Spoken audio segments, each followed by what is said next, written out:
नमस्कार, मी समीर शेख. आवाज मराठीच्या या विशेष मुलाखतीत आपल्या सर्वांचं स्वागत. सध्या भारतभर निवडणुकीचं वातावरण आहे. लोकशाहीचा महाउत्सव सुरू आहे आणि या महाउत्सवात रणधुमाळी सुरू आहे प्रचाराची. त्यात भारतीय मुस्लिम आरक्षण, पसमंदा मुस्लिम हे सगळे ट्रेंडिंग टॉपिक्स आहेत. पसमंदा मुस्लिम हा जो शब्द गेल्या काही काळापासून खूप लोकप्रिय होतोय. या पसमंदा मुस्लिम चळवळीची सुरुवात अनेक जणांना माहिती नसेल ती महाराष्ट्रातून झाली आहे. महाराष्ट्रातून सुरू झालेल्या या चळवळीतील एक प्रमुख संस्थापक सदस्यांपैकी एक सदस्य डॉक्टर बशारत अहमद सर यांच्याशी आपण विशेष चर्चा करणार आहोत या सगळ्या चळवळीच्या इतिहासाविषयी. तर आपल्या सोबत या चर्चेसाठी डॉक्टर बशारत अहमद आहेत. आपण त्यांचं स्वागत करूया. सर, आवाज मराठीच्या या विशेष मुलाखतीत आपलं स्वागत. धन्यवाद. सध्या निवडणुकीचं वातावरण आहे. निवडणुकीत मुस्लिम आरक्षण, पसमंदा मुस्लिम असे सगळे शब्द ट्रेंड होत आहेत सध्याच्या काळात. तुम्ही या मुस्लिम ओबीसी चळवळीचे सुरुवातीचे सदस्य राहिलेले आहात, कार्यकर्ते राहिलेले आहात. तर ही चळवळ आजवरचा समज असा आहे की ह्या चळवळीची सुरुवात उत्तर भारतात झाली आहे, पण खरं पाहता ती सुरुवात महाराष्ट्रात झाली आहे. तर ती महाराष्ट्रात ती चळवळ सुरू होण्यामागची प्रेरणा काय होती? महाराष्ट्रामध्ये ही चळवळ सुरू होण्यापूर्वी 91 साली मुस्लिम मराठी साहित्य परिषद सुरू झाली. मुस्लिम मराठी साहित्य परिषद. पहिलं संमेलन झालं 91 ला सोलापूरमध्ये. अच्छा. या संमेलनाच्या निमित्तानं महाराष्ट्रातल्या कानाकोपऱ्यातून मुस्लिम साहित्यिक वगैरे तिथं जमा झाले. ओके. पूर्वी सगळे आपल्या आपल्या शहरामध्ये किंवा जिल्ह्यामध्ये काम करत होते. एकमेकाशी तेवढा संपर्क नव्हता. तर या सगळ्यांचा संपर्क त्या ठिकाणी झाला आणि सुदैवाने बहुतेक साहित्यिक हे स्वतःच कार्यकर्ते होते आपल्या आपल्या ठिकाणचे. आणि त्याच्यामध्ये सुद्धा ओबीसींची संख्या जास्त होती आणि त्याच्यामुळं संपर्क वाढला एकमेकात.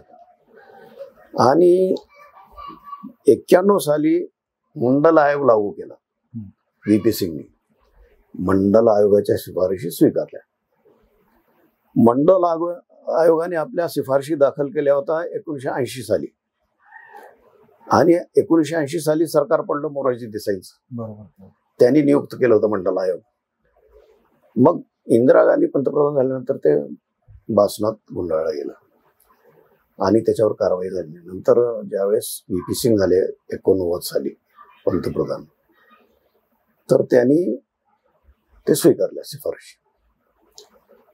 तर त्यावेळेस ह्या RSS वाल्यांनी जो गैरसमज निर्माण केला आणि तो आमच्या मनातही होता, या सगळ्या मंडलच्या शिफारशी ह्या दलितांना लागू आहेत. अच्छा.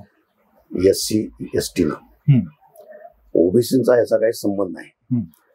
म्हणून मंडल विरोधी जेवढ्या चळवळी म्हणजे दिल्लीत किंवा इतरत्र RSS वाल्यांनी ऑर्गनाईज केल्या त्या सगळे म्हणजे विद्यार्थी हे ओबीसी समाजाचे होते. अच्छा. पहिला विद्यार्थी ज्यांनी जाळून घेतला तो ओबीसी होता. अच्छा. आणि असा एक म्हणजे समज आहे आणि तो बरोबरच असावा की त्यांनी जाळून नाही घेतलं, ते त्याला फक्त प्रतिकाम करायचं होतं. कोणीतरी काडी लावली, म्हणजे तेल ओतून घेतलं त्यांनी आणि कोणीतरी काडी लावली त्याला, म्हणजे त्याची जाळून घ्यायची इच्छा नव्हती. आणि त्याच्यातून मग हा समज सगळीकडेच होता. तत्पूर्वी ओबीसीना काही प्रमाणात आरक्षण मिळत होतं. त्याच्या याद्या होत्या. त्यामध्ये मुस्लिम समाजातल्या 2-3 जमातीची नावं होती. 2-3च होती. अत्तार, मोमीन, जुलाहा, मोमीन, आणखीन 1-2 जाती होत्या त्याच्यात. विशेष म्हणजे काय होतं की मुस्लिम जे भंगी आहेत त्यांना SCच्या सवलती मिळत होत्या. मुस्लिम खाटीक जे आहेत कसापुरी त्यांना SCच्या सवलती मिळत होत्या आणि ते आम्हाला माहीत होतं. तर नॉर्थ इंडियामध्ये ऑल इंडिया मुस्लिम कॉन्फरन्स नावाची एक चळवळ चालू होती. ती फक्त मोमीन साठी होती, मोमीन कॉन्फरन्स. त्याचा मी सेक्रेटरी होतो जिल्ह्याचा. मोमीनसाठी होती म्हणजे फक्त मोमीन जमातीसाठी. मोमीन जमातीसाठी. तर अशा जमातीच्या संघटना पूर्वी होत्या. अच्छा. कुरैशी जमातची संघटना होत्या, ऑल इंडिया जमियतुल खुरैश, भगवानाच्या संघटना होत्या, त्या आपल्या आपल्या समाज म्हणजे सामाजिक कार्यासाठी करत होते, पण इकडे लक्ष नव्हतं. म्हणजे आरक्षण मिळवावं शिक्षणामध्ये, याच्यामध्ये. ज्यावेळेस व्ही.पी. सिंगने हे लागू केल्या सवलती, गदारोळ झाला, त्याच्यातून त्यांची सत्ता गेली. बरोबर. सत्ता गेल्यानंतर परत सेटबॅक झाला. मग त्यातून आमचा विलास सोनवणे परिचय सोलापूरला झाला. विलास सोनवणे यांच्याशी, कॉम्रेड विलास सोनवणे. कॉम्रेड विलास सोनवणे. आणि कॉम्रेड विलास सोनवणे एक असं व्यक्तिमत्व होतं की ते महाराष्ट्रभर त्याचे संपर्क होते. सगळ्या मुस्लिम कार्यकर्त्यांना तो ओळखत होता. आणि अशा रीतीने त्याचा परिचय पहिल्यांदा झाला, ओळख झाली. नंतर पुढच्या वर्षी नागपूरला आमचं संमेलन झालं, मुस्लिम मराठी साहित्य संमेलन. तिथं थोडासा परिचय वाढला. त्याच्यानंतर रत्नागिरीच्या संमेलनात आणखीन वाढला. पुण्याच्या संमेलनात जास्त म्हणजे घनिष्ठ संबंध आला. तर व्ही.पी. सिंगची सत्ता गेल्यानंतर त्यांचं एक कार्यक्रम झाला मुंबईला. अच्छा. त्या मुंबईच्या कार्यक्रमात मीही हजर होतो आणि विलास सोनवणे तिकडेच राहत होते, डोंबिवलीला. आणि त्यांची माझी म्हणजे योगायोगाने भेट झाली त्या कार्यक्रमाच्या निमित्तानं. आणि त्यांनी मला विचारलं की अरे तू शब्बीर अन्सारीला ओळखतो का? नाही ओळखत, मी नावही ऐकलेलं नाही. चांगला कार्यकर्ता आहे, मुस्लिम ओबीसीसाठी तो खूप काम करतो. की त्यावेळेस इथं जनार्दन पाटील नावाचे एक ॲडव्होकेट होते. ते महाराष्ट्र राज्य ओबीसी संघटना नावाची एक संघटना चालवत होते. विलास सोनवणे आणि शब्बीर अन्सारी त्या संघटनेशी जोडून होते. तर शब्बीर अन्सारी त्या संघटनेमध्ये सेक्रेटरी होते. तर मंडलच्या शिफारशी महाराष्ट्रात लागू करा या प्रकारची मुवमेंट ते चालवत होते. अच्छा. महाराष्ट्र गव्हर्नमेंटने त्या शिफारशी लागू कराव्या. तर ते एकदा त्यांना विलासला आणि ह्यांना म्हणले, शब्बीर अन्सारीला, की मुस्लिम समाजामध्ये इतक्या ओबीसी जमाती आहेत, ते का सामील होत नाहीत आपल्या बरोबर? तर मुस्लिम ओबीसी नावाने एक चळवळ सुरू केली तर मुसलमानाला ती आपली चळवळ वाटेल. ओबीसी चळवळ म्हणल्यानंतर ती आपली वाटत नाही. मग या दृष्टीने तुम्ही काम करा. ह्या सगळ्या गोष्टी मला विलासने सांगितल्या. आणि मला सांगितलं मी शब्बीरला घेऊन येतो उस्मानाबादला, आपण चर्चा करू. आणि काही दिवसानंतर ते आले उस्मानाबादला. आमची एकत्रित चर्चा झाली. आणि मग त्यांनी शब्बीरला घेऊन संपूर्ण महाराष्ट्र फिरले. बेन्नूर सर हे ओबीसी होते, नदाफ सर हे ओबीसी होते. सगळे प्रमुख कार्यकर्ते जे साहित्य परिषदेत होते सगळेचे सगळे ओबीसी होते. तर त्याच्यामुळे त्यांच्याशी सगळ्याशी त्यांचा परिचय होत गेला. ते नागपूरपर्यंत गेले फिरत फिरत. नागपूरला जावेद कुरेशी होते, तोही ओबीसी होता. मग सगळ्यांनी मिळून असं ठरवलं की 1 मे 1994 साली जालनामध्ये एक मोठी कॉन्फरन्स घ्यायची. अच्छा. आणि त्यामध्ये संघटनेची स्थापना करायची. मग त्या निमित्ताने पोस्टर्स छापणे, पेपर्समध्ये लेख वगैरे लिहिले, हे सगळं सुरू झालं. तर आम्हाला असं सांगण्यात आलं होतं, म्हणजे विलास आणि शब्बीरने सांगितलं होतं की कमीत कमी 1 लाख लोक येतील. आणि त्यांनी पोस्टर ही 1 लाख छापले होते. आम्ही सगळ्या बसेसवर वगैरे पोस्टर्स लावले, शहरात लावले वगैरे, तयारी सुरू केली त्या दृष्टीने. तिथल्या ईदगेचं मैदान होतं मोठं, त्या मैदानात कॉन्फरन्स घ्यायचं ठरलं. पण तिथल्या मुसलमानांनी कडवा विरोध सुरू केला. अच्छा. एक इक्बाल खान म्हणून वक्फ बोर्डाचे सदस्य होते.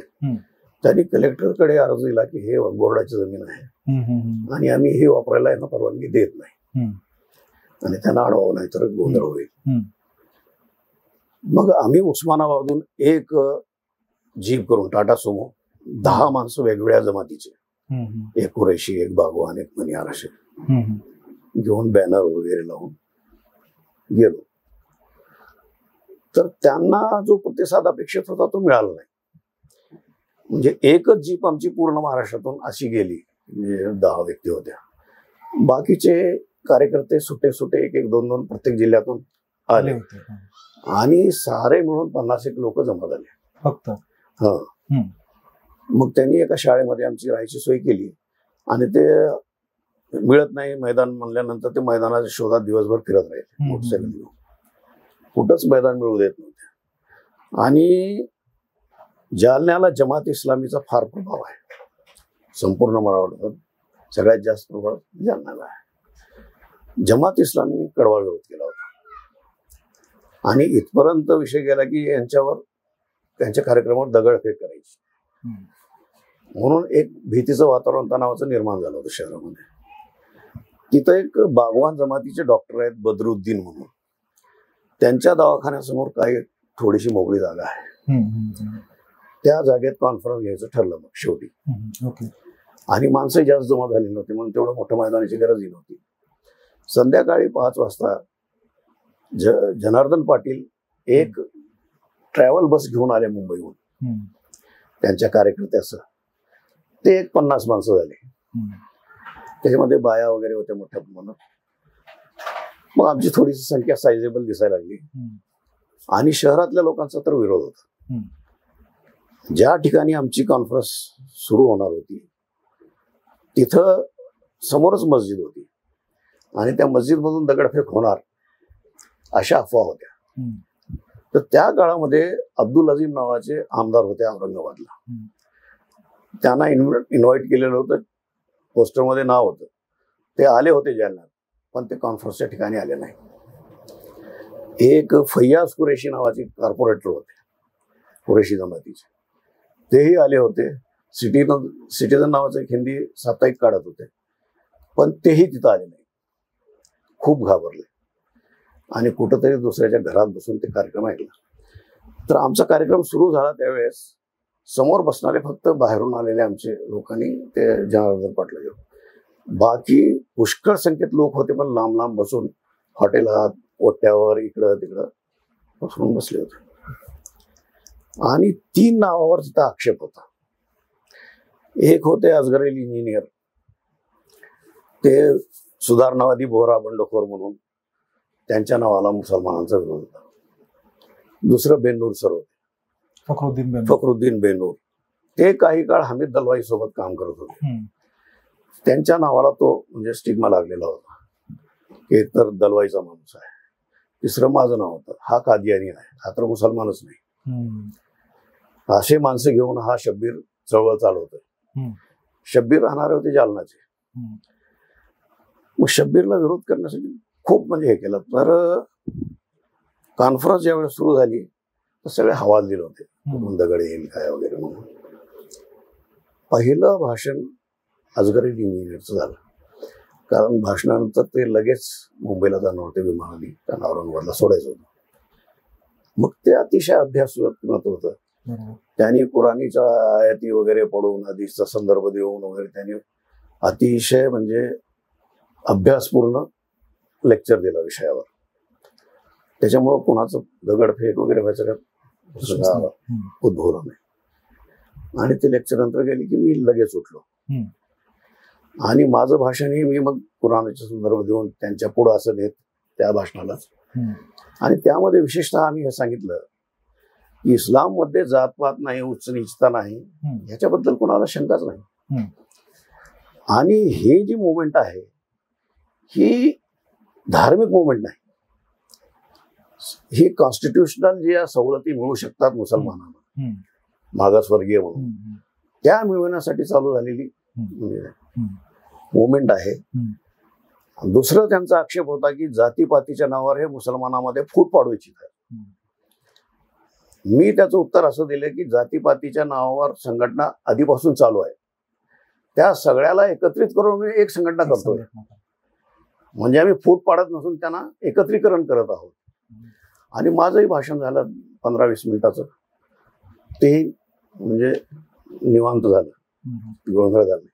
त्याच्यानंतर बेनूर सरांचं, बेनूर सर हे व्यवस्थित बोलल्यानंतर जे वादग्रस्त 3 वक्ते जे होते त्यांची भाषणं व्यवस्थित पार पडल्यानंतर बाकीची कॉन्फरन्स व्यवस्थित झाली, यशस्वीपणे झाली. पण तिथं ज्या पद्धतीचा विरोध सगळा दिवसभर आम्ही तिथं पाहिला, त्याच्यानंतर मी तिथं घोषणा केली की उस्मानाबादला 8 जूनला आम्ही कॉन्फरन्स घेणार, पुढची कॉन्फरन्स. आणि त्या कॉन्फरन्समध्ये जनार्दन पाटलांचं शेवटचं भाषण होतं. त्यांनी महाराष्ट्र राज्य मुस्लिम ओबीसी संघटना नावाची एक संघटना स्थापन केल्याचं घोषित केलं. त्याला रजिस्ट्रेशन वगैरे काय नव्हतं ते. मग आता त्या नावाने पुढचे कार्यक्रम घ्यायचं असं ठरलं आणि 8 जूनला उस्मानाबादला आम्ही कार्यक्रम ठेवला. तर उस्मानाबादला आम्ही मोबिलायझेशन असं केलं होतं की ज्या दिवशी कार्यक्रम होता त्या दिवशी बागवान जमातीच्या सगळ्या लोकांनी आपले धंदे बंद ठेवून तिथं हजेरी लावली. आणि तिथं कार्यक्रमाची काय आखणी नव्हती जालन्याला, म्हणजे दिवसभर करायचं काय वगैरे. आम्ही दिवसभराचे कार्यक्रम ठेवले होते, चर्चासत्र वगैरे असं एका शाळेमध्ये अरेंजमेंट केली होती. जवळजवळ 1 क्विंटल जेवण आम्ही केलं होतं तयार, व्हेज आणि नॉनव्हेज असं. आणि तेवढा प्रतिसाद मिळाला. प्रतिसाद चांगला मिळाला. म्हणजे पहिली जर तुम्ही संघटनेच्या स्थापनेची घोषणा करताना तेव्हा खूप कमी प्रतिसाद होता. ज्या उस्मानाबादेच्या याला खूप चांगला प्रतिसाद मिळाला. मधले सगळे आलेले अनुभव आणि तुम्ही त्याचं कार्यकर्ता म्हणून असलेल्या एक्सपिरियन्स मधून ते सगळं झालं. मग असं एक सांगितलं जातं की दिल्लीमध्ये किंवा नॉर्थमध्ये अली अनवर यांनी जी चळवळ सुरू केली त्याची प्रेरणा ही महाराष्ट्रातल्या तुमच्या चळवळीची. तर हा संबंध जरा सांगा की त्यांना याच्यातून प्रेरणा कशी मिळाली. त्यांना या चळवळीचं असं झालं की याला म्हणजे वृत्तपत्रांनी अतिशय उत्तम प्रतिसाद दिला. ह्या उस्मानाबादच्या नाही सगळ्याच जेवढे कार्यक्रम होते पॉझिटिव्ह असे लेख आले लोकांचे. आणि मराठी प्रेसमध्ये विशेषतः असं म्हणजे मेसेज गेला की विधायक विषयावर मुसलमानांची ही स्वातंत्र्यानंतरची पहिली चळवळ असं गेलं. नाहीतर त्यांच्या धार्मिक चळवळीच असतात, सामाजिक विषयाशी आणि विधायक विषय घेऊन केलेली चळवळ. आणि इंग्रजी वृत्तपत्रातून सुद्धा चांगले लेखन, times of India, Indian express वगैरे. आणि त्र्याईत लोकांनी लिहिले होते, आमच्या मुवमेंटच्या संबंधित लोकांनी लिहिले नाही. उस्मानाबादला एक विशेष गोष्ट घडली. त्यावेळेस पॉलिटिकल आणि सामाजिक दृष्टीने माझा खूप दबदबा होता उस्मानाबाद. म्हणजे मला विरोध करायची कोणाची हिंमत नव्हती. आणि कारण तरुण वर्ग पूर्णच्या पूर्ण 100% माझ्या पाठीशी होता. त्यामुळे मी सांगेन ते पूर्व दिशा व्हायची. आणि ऑफिशियली म्हणजे कलेक्टर, SP वगैरे कडे सुद्धा असं माझं वजन होतं. आमचं जाहीर सभा संध्याकाळी 8च्या नंतर ठेवली आम्ही, म्हणजे ईशाची नमाज संपल्यानंतर. आणि जाहीर सभा भारत विद्यालय म्हणून एक शाळा आहे, तिथंही मी म्हणजे हे होतो पालक शिक्षक म्हणून माझा अध्यक्ष. त्याच्या समोरच्या एका वट्ट्यावर आम्ही ते कॉन्फरन्स घेत होतो. असं सुरुवात झाली आणि पाऊस पडला मोठा. पावसाला सुरुवात झाली. समोर एक मोठी मस्जिद आहे, मुल्ला मस्जिद म्हणून. मी कुणालाही न विचारता माईक करून टिकली, सगळ्यांनी मस्जिदमध्ये जावं, पुढचा कार्यक्रम तिथं होईल. सगळे हादरले, म्हणजे आमचे लोक हादरले की मस्जिदमध्ये कसं कार्यक्रम, मस्जिदमध्ये सामाजिक कार्यक्रम कसं काय. पण त्यांचा एक कार्यकर्ता, मुल्ला मस्जिदचा एक प्रमुख कार्यकर्ता आमच्या सोबत होता. लगेच सगळे लोक मस्जिदमध्ये गेले, मग आम्ही गेलो सगळे. मग पुढचा सगळा कार्यक्रम मस्जिदमध्ये व्यवस्थित पार पडला. त्याच्यावर बाहेर निघाल्यानंतर सगळ्यांनी मला म्हणजे कौतुक केलं. म्हणजे तू इतकं धाडस कसं काय केलं, इथं तर मस्जिद म्हणून दगडफेक होणार होती आणि तू तर डायरेक्ट इथं मस्जिदमध्ये कार्यक्रम घेतलास, हे कसं धाडस झालं तुझं. आणि विलास म्हणला, मी आतून मस्जिद पहिल्यांदा पाहिली आज, आणि मस्जिदमध्ये मराठीतून भाषण मी दिलं. बेन्नूर सर ही म्हणले की मराठीतून मस्जिदमध्ये भाषण देऊ शकतात, हिची कल्पना मला आज आली. म्हणजे अशा पद्धतीने ती कॉन्फरन्स अतिशय यशस्वी झाली, क्रांतिकारी पण ठरली. मग सोलापूरकरांनी ठरवलं की 4 सप्टेंबरला आम्ही सोलापूरला कॉन्फरन्स घेतो. तिथं एक तुमच्या शिवछत्रपती रंगभवनाच्या समोर एक चर्च नवीन बांधकाम चालू होतं त्याचं. त्या निर्माणाधीन चर्चमध्ये ती कॉन्फरन्स ठेवली. आणि तिथं सरला येवलेकर नावाची एक नटी होती, तिचा भाऊ होता मनोज येवलेकर. त्याला धरून त्या कॉन्फरन्सच्या आधी आम्ही ख्रिश्चन ओबीसी चळवळ सुरू केली. अच्छा. आणि त्या माध्यमातून तिथं कॉन्फरन्स घेतली. तर त्याला तर अतिशय उत्तम प्रतिसाद, म्हणजे सांगली, सातारा, कोल्हापूरकडून मोठ्या संख्येने लोक गाड्या करून वगैरे तिथं आले. आणि ती कॉन्फरन्स खूप यशस्वी झाली. त्याच्यामध्ये त्यावेळेस एक युनुस शेख नावाचे आमदार होते तिथं, MLC, त्यांना प्रमुख पाहुणा म्हणून बोलावलं होतं. त्यांनी ओबीसीच्या विरोधात भाषण दिलं आणि तेच सांगितलं की जातीपाती निर्माण करतायत असं वगैरे. आणि ते भाषण देऊन जायला गेले, त्यांना अडवलं. इरफान सरने पकडला, त्याचं उत्तर ऐकून जावं आणि मला म्हणलं यांना उत्तर द्या. मग मी उत्तर दिलं त्यांना सविस्तर. नंतर ते गेले. ती कॉन्फरन्स झाल्यानंतर मग पश्चिम महाराष्ट्रामध्ये सर्वत्र ही चळवळ पसरली. आणि मग आम्ही काय केलं की एक कॉन्फरन्स दिल्लीला घ्यायची असं ठरवलं. आणि ती कधी झालं माहिती आहे का? हे 4 सप्टेंबरला हे झालं. आणि मग शरद पवारनी वगैरे शब्बीर अन्सारीला बोलावून घेतलं. सगळ्या चर्चा पेपरमधून खूप चांगल्या झाल्यानंतर शब्बीर अन्सारी आणि विलास सोनवणे शरद पवारांना भेटले. ते मुख्यमंत्री होते. ते सगळं त्यांनी समजून घेतल्यानंतर 7 डिसेंबरला त्यांनी मुस्लिम समाजालाही मंडल आयोगाची सवलती लागू होतील असं डिक्लेअर करून टाकलं. तो आम्ही विजय दिवस म्हणून साजरा करत होतो. म्हणजे 1 मे ते 7 डिसेंबर एवढ्या छोट्याशा याच्यामध्ये पिरियडमध्ये आम्हाला यश आलं आणि महाराष्ट्रात ते लागू झालं.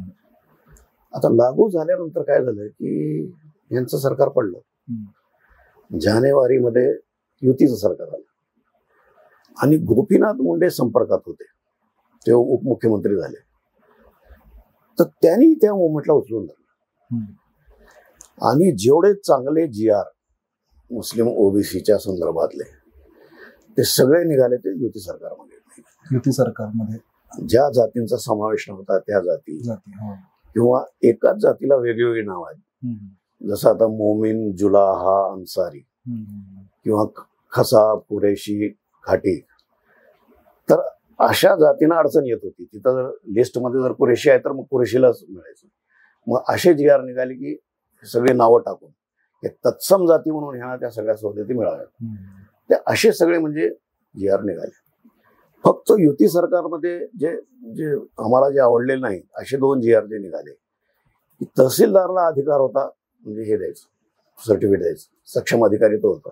त्याच्यावरती त्यांनी SDOला अधिकार दिले. त्याच्यामुळे विलंब व्हायला लागला आणि लोकांना तालुक्याच्या ठिकाणून इथं यावं लागायला.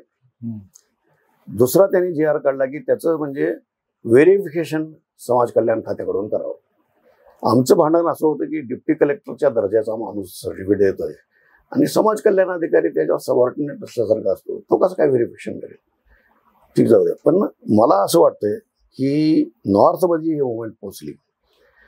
हे यश मिळाल्यानंतर आम्ही माळवणकर सभागृहामध्ये दिल्लीला तिथं मग पासवान, रामू वालिया हे सगळे कॉन्फरन्सला आले. तिथं त्यावेळेस देवेगौडचं सरकार सत्तेत आलं होतं. तर याच्यामुळं ह्या प्रेरणेतून तिथं मुवमेंट सुरू झाली. सर्वात प्रथम अली अनवरनी पसमांदा मुस्लिम महाज या नावाने चळवळ सुरू केली. पण आम्ही त्यांना ओळखत नव्हतो, ते आम्हाला ओळखत. त्यांनी परस्पर ती चालू केली. तिथेच एक डॉक्टर होते, डॉक्टर इस्माईल म्हणून. त्यांनी एक वेगळ्या नावाने संघटना चालू केली. मग ते एकमेकाला काउंटर करत होते आणि त्यांनाही आम्ही ओळखत नव्हतो. पण त्यांचे सासरे तिथं मिनिस्टर होते बिहारमध्ये, सर्व्हर म्हणून. तर त्यांना थोडंसं जास्त म्हणजे एज होतं. डॉक्टर इस्माईल MS होते सर्जन. आणि एक अशफाक अन्सारी नावाचे VP सिंगच्या काळामध्ये खासदार होते UPतून. त्यांनी UPमध्ये चळवळ सुरू केली. त्यांची चळवळ वेगळी. मग या सगळ्यांचा एकमेकाशी परिचय नव्हता, ते आपल्या आपल्या ठिकाणी करत होते. मग काय झालं की 2002 साली मुंबई विद्यापीठाने मुस्लिम ओबीसी चळवळीच्या संदर्भात तिथं राष्ट्रीय परिसंवाद ठेवला. मुंबईमध्ये ते मुंबई विद्यापीठाचा कालिनामध्ये जो भाग आहे तिथं कॉन्फरन्स ठेवली. आणि त्यांनी सगळ्या म्हणजे देशभरातल्या युनिव्हर्सिटीतून समाजशास्त्राचे प्राध्यापक, राज्यशास्त्राचे प्राध्यापक इन्व्हाइट केले आणि मग त्या अली अनवर वगैरे ते सगळे त्या कॉन्फरन्सला हजर राहिले. तिथं मग सगळ्यांचा परिचय झाला आपसा एकमेका. पहिल्यांदा म्हणजे 2002 साली मुंबई विद्यापीठात. तो परिचय झाल्यानंतर मग एकमेकाच्या मुवमेंटला कसं म्हणजे हे करायचं, तोपर्यंत आमची मुवमेंट सगळीकडे पसरत चालली. कर्नाटकातले लोक आले तिथं मुवमेंट गेली, आंध्रातले लोक आले तिथं मुवमेंट गेली. त्याच्यानंतर मुवमेंटचं नाव चेंज केलं, all India Muslim OBC organisation. Maharashtra राज्याचं नाव बदलून ऑल इंडिया मुस्लिम ओबीसी 2002 च्या पुढे, 2च्या नंतर नाही, त्याच्या आधीच. म्हणजे जी चळवळ सुरुवातीला 1 मे 1994 ला फक्त महाराष्ट्रापुरती मर्यादित होती, ती आता बऱ्यापैकी पसरली. आता मला फक्त थोडस कार्यकर्ता म्हणून एक प्रश्न विचारायचा आहे. सुरुवातीला तुम्ही असं सांगितलं की सुरुवातीलाच विरोध झाला, पहिल्या सभेच्या वेळेसच मस्जिदमधून दगडफेक होईल, मुस्लिमांनी विरोध केला. मला हे समजून घ्यायचंय त्या विरोधाची कारण. एक कारण तुम्ही सांगितलं की या 3 वक्त्यांची पार्श्वभूमी त्याला कारणीभूत होती, त्याच्याशिवाय धार्मिक अजून काही कारण होतं का? म्हणजे मी यासाठी विचारतोय की मुस्लिमांचा असा समज होता, किंवा आपण जर स्वातंत्र्यपूर्व काळातले पण मुस्लिम बघितले तर अनेक मुस्लिम विचारवंत मोठमोठे मुस्लिमांमध्ये जाती व्यवस्था आहे असं मान्यच करत नव्हते. तर इस्लाममध्ये नाहीये, मुस्लिमांमध्ये आहे हे पटवून देताना तुम्हाला कार्यकर्ता म्हणून काय काय अडचणी आल्या, असे काही प्रसंग किंवा तो सगळा संघर्ष थोडासा उलगडवून सांग. त्याचं असं झालं की मी कुठंही कॉन्फरन्स झाली, कार्यक्रम झाला, तर मी माझं टार्गेट एकच ठेवलं, इस्लाममध्ये जाती नाहीत, मुसलमानामध्ये आहेत. आणि ते इथल्या म्हणजे याचा परिणाम असेल सामाजिक व्यवस्थेचा वगैरे, पण जाती आहेत ही वस्तुस्थिती आहे. इस्लाममध्ये नाही, भारतीय मुसलमानामध्ये आहे, हे मी ठासून सांगत राहिलो, लिहित राहिलो. ते सुगावामध्ये माझा मोठा लेख आला या संदर्भात. आणि मला आठवते सुगावाने त्याच काळात विशेषांक प्रसिद्ध केला होता. माझ्या मते तो पहिला विशेषांक भारतीय मुस्लिमांमधल्या जाती. त्याच्यामध्ये माझं मोठा लेख आहे. हो, बरोबर. आणि त्याच्यावर माझा फोकस तोच होता, इस्लाममध्ये जाती नाहीत, मुसलमानामध्ये, भारतीय मुसलमानामध्ये आहेत. आणि त्या जाती नाही तर व्यावसायिक जमाती आहेत. आम्ही केव्हाही जाती म्हणत नव्हतो, आमच्या भाषणातून कटाक्षाने लिहिताना आम्ही ह्यांना जाती म्हणत नव्हतो, ह्या जमाती आहेत, ह्या व्यावसायिक जमाती आहेत. आणि त्याच्यामध्ये माझी मांडणी अशी असायची की भारतातले बहुसंख्य मुसलमान हे धर्मांतरित आहेत. बरोबर. धर्मांतर केल्यानंतर तुमचा धर्म बदलतो, व्यवसाय बदलत नाही. आणि ह्या सगळ्या जाती ज्या निर्माण झालेल्या आहेत, हिंदूमध्ये असतील किंवा मुसलमानामधल्या जमाती असतील, ह्या सगळ्या व्यावसायिक आहेत, व्यवसायावर आधारित. बरोबर. म्हणून माणूस धर्म बदलला तरी तो व्यवसाय बदलू शकत नाही. आणि त्याच्यामुळे आम्ही ही गोष्ट ठासून सांगत होतो. दुसरी गोष्ट, ओबीसीची संख्या इतकी जास्त आहे. बरोबर.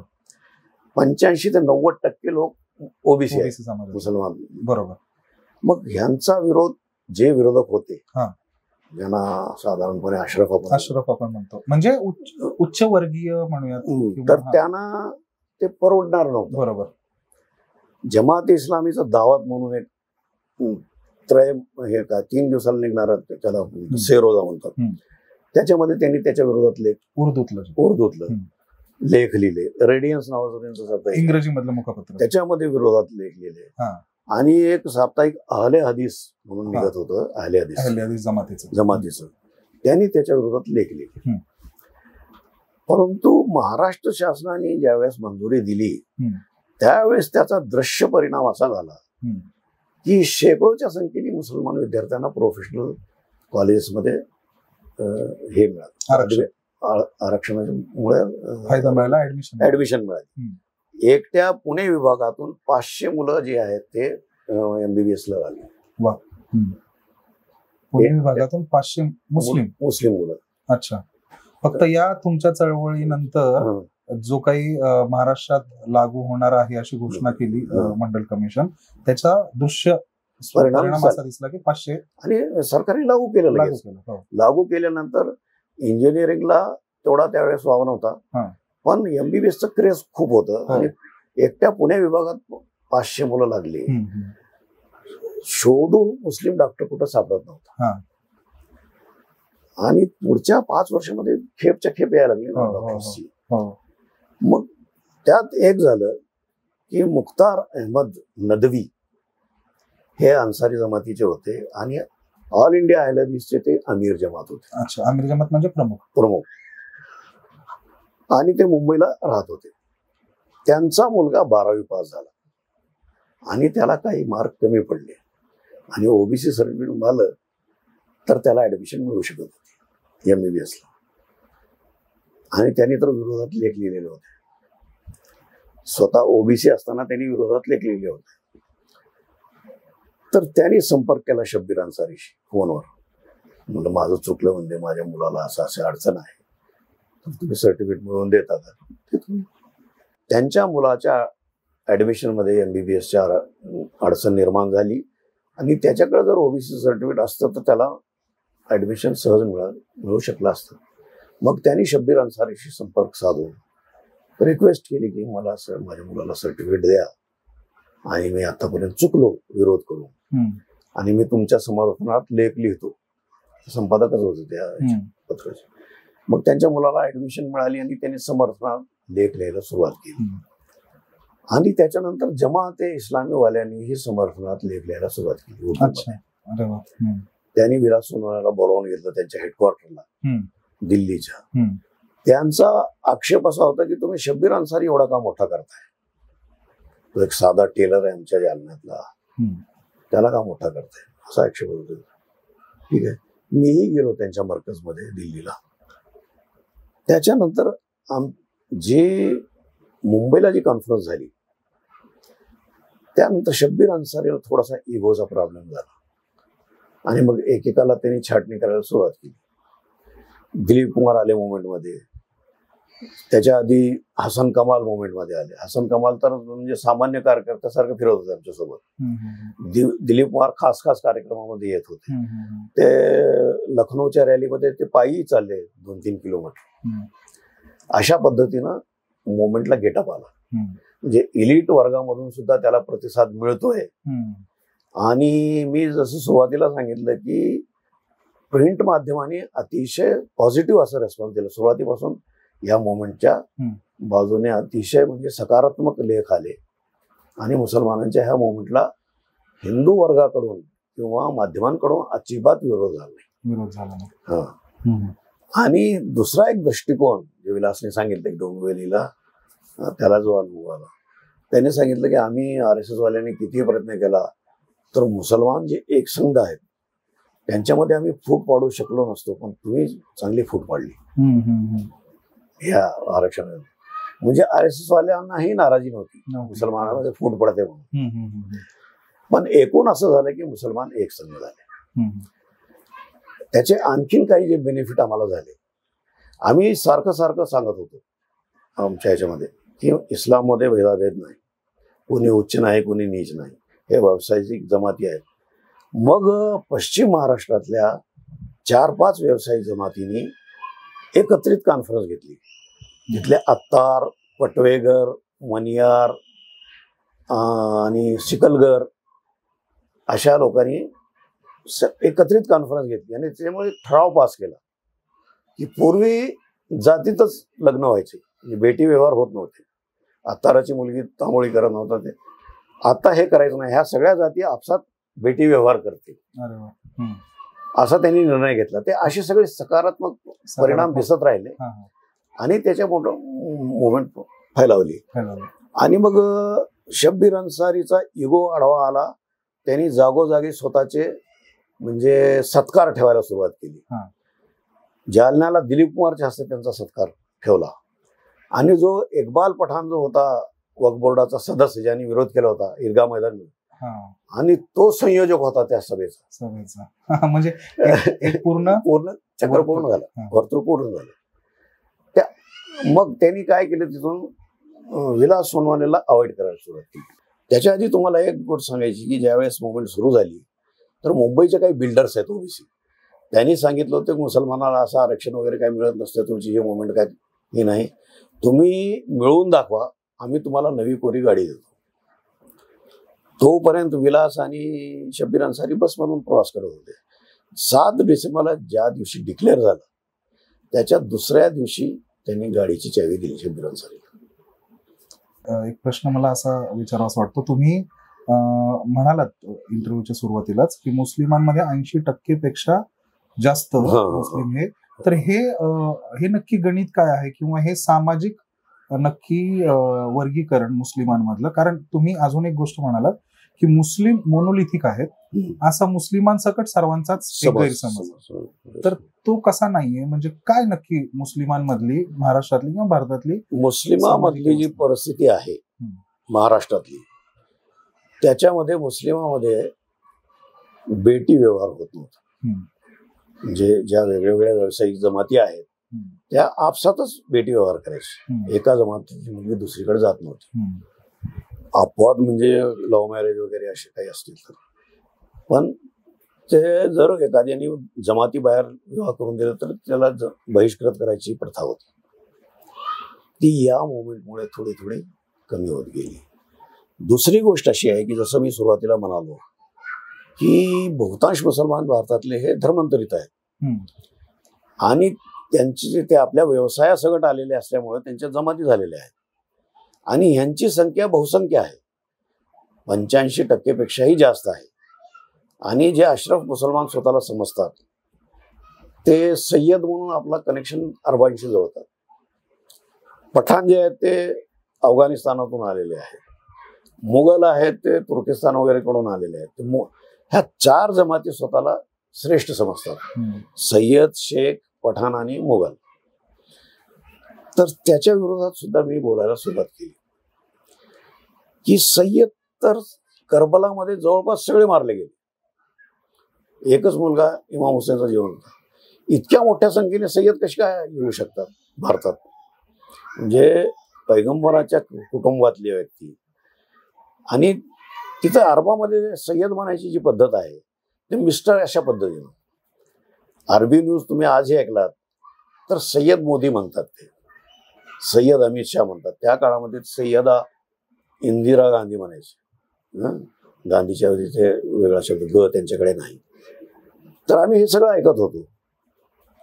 तर मुघल जे आहेत, मुघल आणि पठाण ह्या त्या भागातले आदिवासी आणि रानटी लोक ते कसे काय श्रेष्ठ होऊ शकतात हे मी माझ्या लेखातून मांडणी करत होतो आणि लेक्चरमधून बोलत होतो.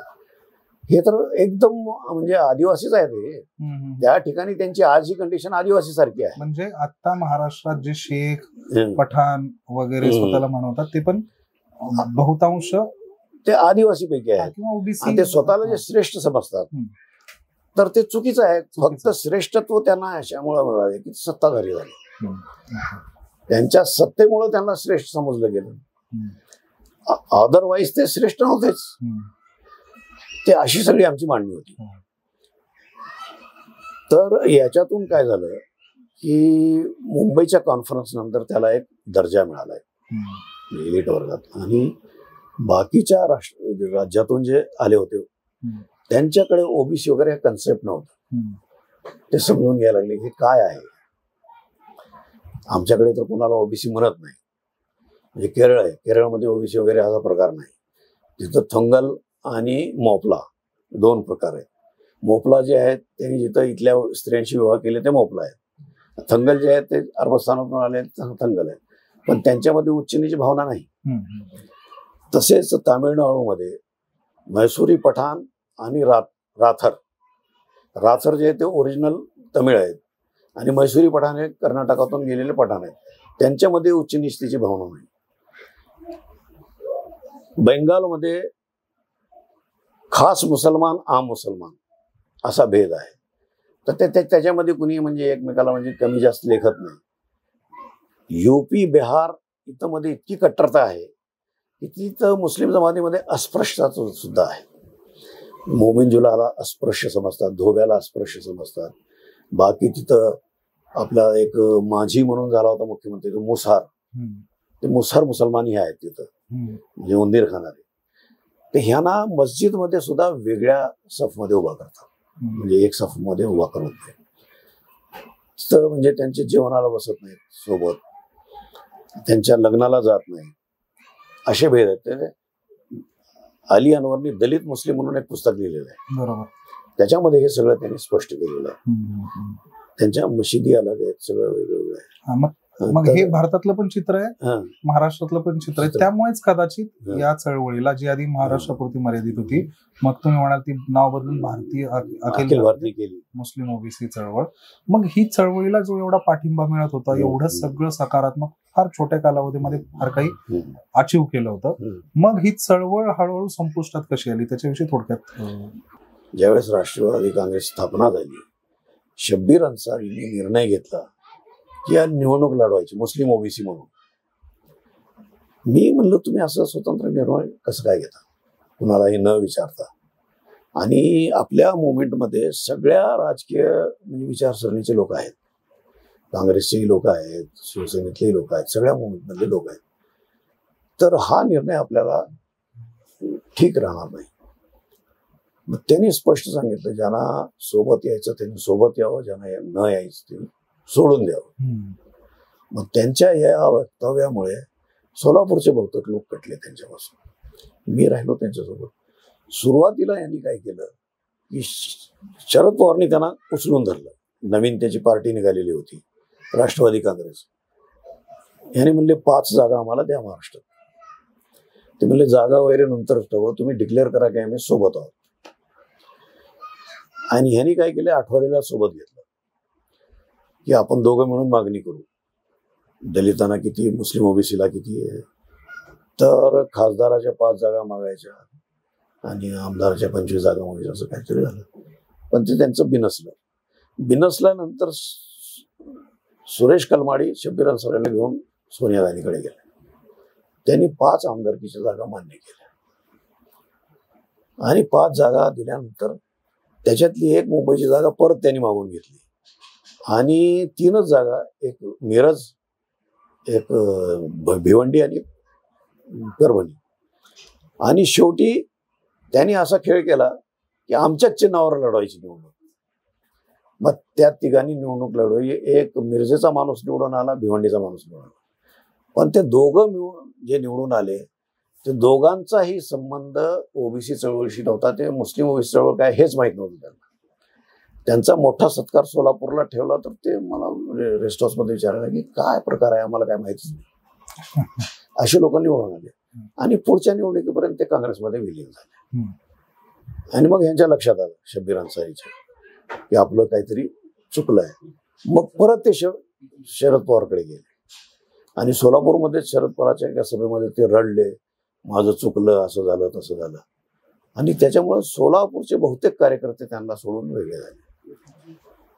त्यांनी शरद पवार राहायचा निर्णय घेतला होता, त्यावेळेस जे राष्ट्रवादीशी संबंधित लोक होते ते त्यांना साथ करत होते. त्यांनी काँग्रेस बरोबर त्याचा निर्णय घेतला, ते बाजूला झाले. आणि माझी जी शंका होती ती एका पक्षाला वाहून घेतल्यामुळे पक्ष, ही जी संस्था होती ती हळूहळू संपली. आता एक शेवटचा प्रश्न मी तुम्हाला विचारतो, आणि आपण कारण तू आता खूप चर्चेत आहे आणि त्या प्रश्नाच्या उत्तराने आपण या विस्तृत मुलाखतीची, मला वाटतं मराठीत पहिल्यांदाच मराठी मुस्लिम ओबीसी चळवळीविषयी एवढं विस्तृत चर्चा झाली असेल.